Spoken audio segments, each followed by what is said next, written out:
Bigyan natin ngayon ng reaksyon ng pahayag ng isang law expert, si Atty. De la Cruz ng Divina Law Office. No?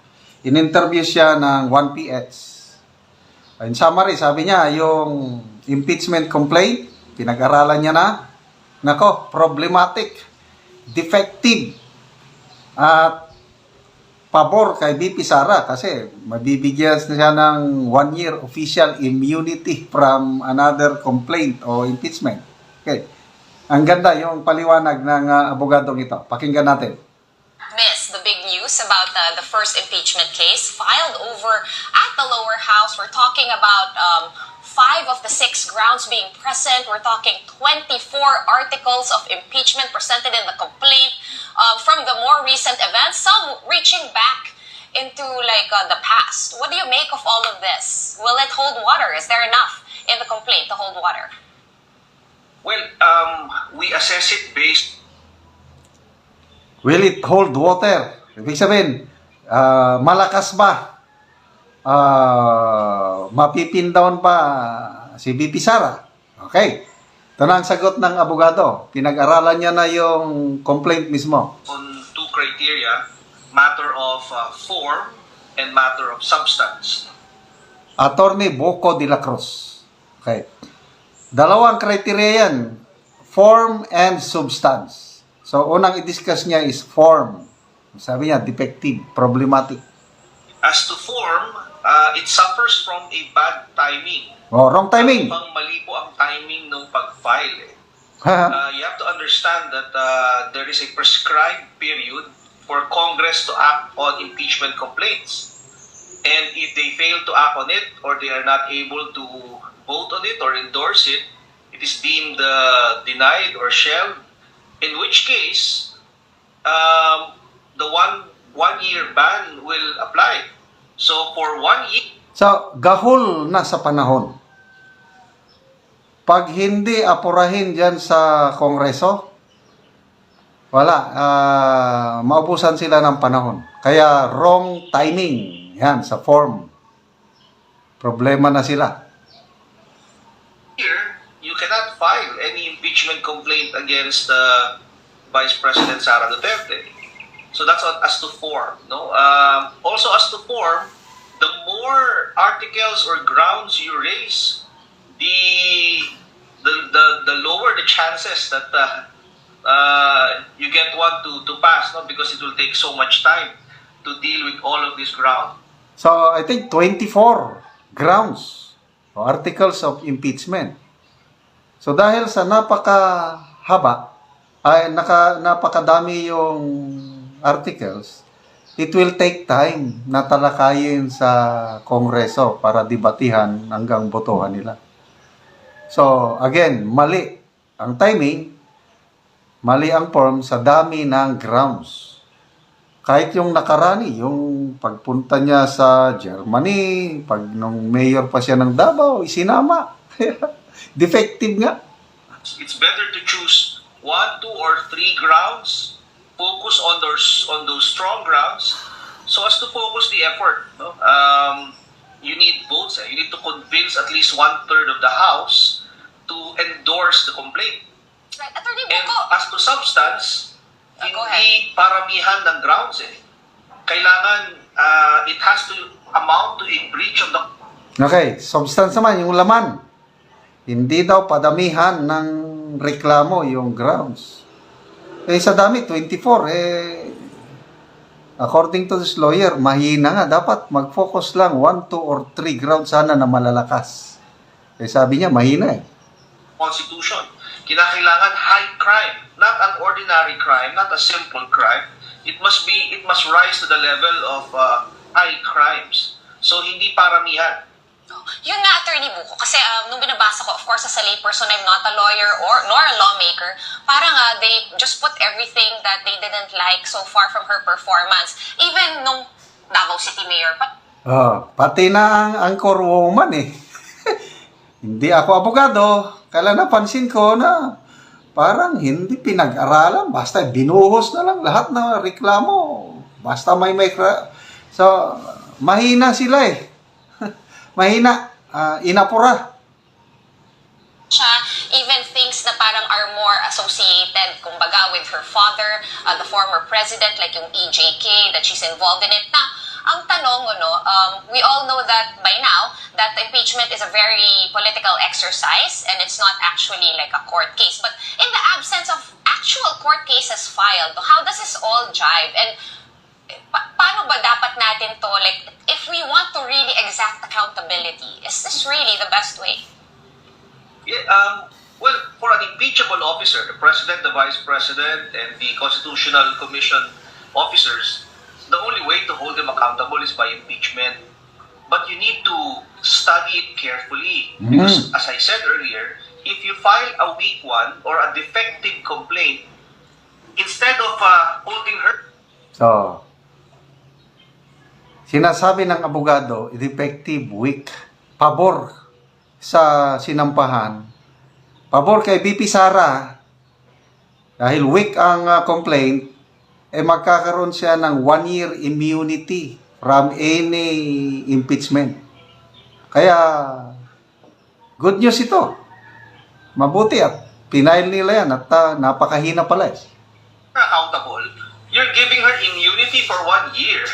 No, if you file the wrong complaint, a haphazard complaint, Haphazard. effective complaint, you're correct in your observation. No, may mga isinama doon na pangyayaring hindi pa siya vice president. So obviously hindi yun pwedeng isama sa impeachment complaint. Dahil ang impeachment complaint dapat nakatutok lamang sa mga ginawa niya na paglabag sa konstitusyon nung siya ay pangalawang pangulo na ng Pilipinas.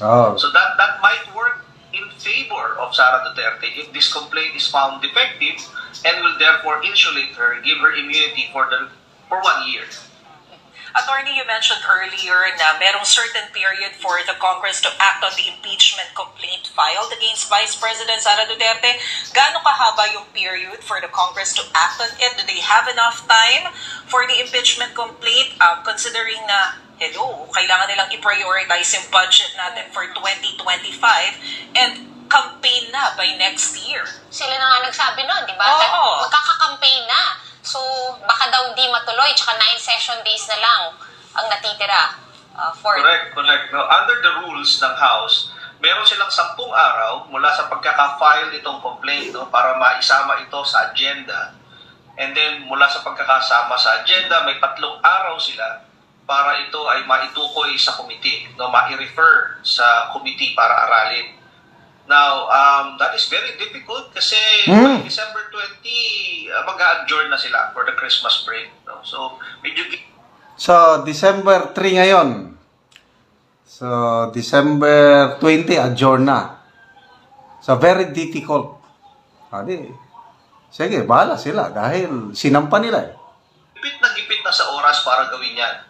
And assuming na ma-refer yan sa committee, assuming by some miracle, maisingit sa agenda yan, ma-refer sa committee bago mag-break ng December 20, ang balik nila January 13 na eh. And under the rules, may 60 days lamang sila para mag-conduct ng hearings. Pag bumalik sila ng January 13, magbe-break ulit sila ng February 11 para sa campaign period. So wala nang 60 days doon, hindi nakakayanin eh. Pagdating ng campaign period kasi wala ka ng senador, pagdating ng March wala ka ng mga congressman. So I think hindi lulusot because of bad timing. Wow! Sa ilalim ng rules, dapat within 60 days magkaroon ng resolution. Either makakuha dapat yan ng botong 1/3. That's around 100 congressmen. Dapat bumoto to endorse it to the Senate. Pag walang nakuhang 100 votes yan, it's deemed dismissed, not acted upon. 1 year, hindi ka na pwede mag-file ulit ng impeachment against VP Sara. So last week, attorney, President Bongbong Marcos himself said that he is not in favor of impeachment complaint against VP Sara. Kaya nga siya yung nakipag-usap dun sa ibang legislators na wag nang mag-file. Pero hindi, obviously, some legislators did not listen to it. Ano yung implication nito? Paano namin to dapat basahin? I think the President also realizes that any complaint filed now is problematic due to time constraints. So there are other urgent matters that should be thrashed out and should be prioritized by Congress. The budget, of course, another priority legislative agenda. mas magandang doon ubusin yung oras dahil hindi na nga rin makakayang tapusin yung impeachment. So kahit simulan, uubos ka ng oras ng Kongreso, wala ka rin makukuhang resulta dahil hindi mo rin kayang tapusin within the limited period of time before the campaign. Kaya tama yung panawagan. It's not a directive from the President, it's a plea na pakiusap na huwag nyo nang unahin yan dahil mas maraming ibang importanteng bagay. I think even if the grounds were substantial, I'm not saying they are substantial, but even if they were substantial, it suffers from wrong timing. Do you get the sense though, attorney, na minadali ito? Kasi nakakagulo. I mean, we've been talking about impeachment for months, di ba? But I think one of the reasons nga, no, and even the lawmakers from the House have said this, hindi nga matutuloy dahil nga ang awkward nung timing. Magpapasko, mag-e-election. Sila na nga mismo yung nag-amin nun. So, do you get the sense na minadali ito? Because supposedly, this is only the first and meron pa tayong inaabangan na possibly mag-file din yung mismo Makabayan Bloc sa House ng sarili nilang impeachment complaint this week. Yes, mukhang ipinay lang para may ma-file, para makakuha ng media mileage siguro. No? Wow! I'm sure they are also aware na hindi ito kakayanin given the limited time. The fact that they added complaints, no? May mga isinamang offenses na hindi naman covered nung siya ay vice president na, obviously it's haphazard. No? Minadali. Ano ang purpose? Ang purpose lang ito, malagay sa balita, makakuha ng media mileage, libreng airtime. Pero other than that, hindi kasi lulusot Sayang. Sayang yung pagkakataon dahil isang taon na hindi mo na siya uli mapapilan Magkakaroon siya ng immunity from the impeachment process for 1 year. Pero attorney, you mentioned that earlier, yung timeline, the 60 days and the 10 days prior to that. Pero is it really that impossible to make it past the remaining sessions? Kasi yun naman pong binigay nyo, yung maximum lang po. It is actually possible na mas mapabilis po siya. Tama po ba? Tama naman. There was one instance na pagka-file ng complaint, pumirma agad yung 73 or 75 congressmen na endorse agad sa Senate. Yun yung impeachment ni former President Joseph Estrada. So kung makakakumbinsi ng mag-i-endorse yung 1/3 ng House, so sa ngayon mga 100 na ang kailangan, kasi 300 plus ang miyembro ngayon ng House, para ito ma-endorse sa Senado, kailangan mo ng 1/3.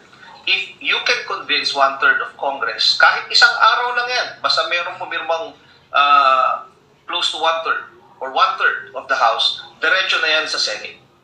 And walang choice yung Senate, di ba? Kailangan nilang tanggapin at kailangan nilang mag-convene as a tribunal. Correct. Kahit panahon ng kampanya, kailangan nilang huminto sa kampanya at mag-conduct ng trial dahil meron din silang rules, meron ding prescribed period na kailangan nila itong simulan. Okay, so yun po. Salamat kay Attorney Boco de la Cruz. Napakalinaw yung na wrong timing, defective, ang walang laman, walang substance, kung ano-ano na lang isinama, inapura, ano pa. But, sige, gahol sa panahon, but pwede nilang apurahin. Diretso perma. Ano sa tingin nyo? Meron bang pipirma kaagad na I think 105 congressman ang kailang pipirma? Kaya ba nila magpapirma ng 105? Sa tingin ko, kaya Kaya, idiretso na yan sa Senado. Okay, so abangan natin ang mga susunod na mangyayari.